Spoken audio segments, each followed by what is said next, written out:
మతిమరుపు రావటం, జ్ఞాపక శక్తి లేకపోవటం, ఇలాంటి సమస్యను రాకుండా కరివేపాకు బాగా ఉపయోగపడుతున్నది. మెదడు కణజాలం దెబ్బతినకుండా, వాటికి ఇన్ఫెక్షన్స్ రాకుండా పోరాడుకోవటానికి ఇందులో ఉండే యాంటీ ఆక్సిడెంట్స్ ఈ రకంగా బ్రెయిన్ సెల్స్ ముసల్తనంలో కూడా చురుగ్గా యాక్టివ్గా పనిచేయడానికి కారణమవుతున్నాయని వాళ్ళు నిరూపించారనమాట.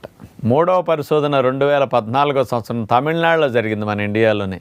University education and research centre వారు ఈ పరిశోధన చేసి ఏం చెప్పారు అంటే, కరివేపాకులో యాంటీ ఆక్సిడెంట్స్ అనేవి అతి ఎక్కువగా ఉన్నాయి, పుష్కలంగా ఉన్నాయి.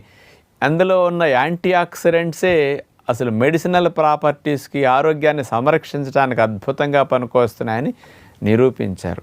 అవేమిటంటే యాంటీ ఆక్సిడెంట్స్ లినిలాల్, ఆల్ఫా టర్ఫినిన్, మిర్సిన్, ఆల్ఫా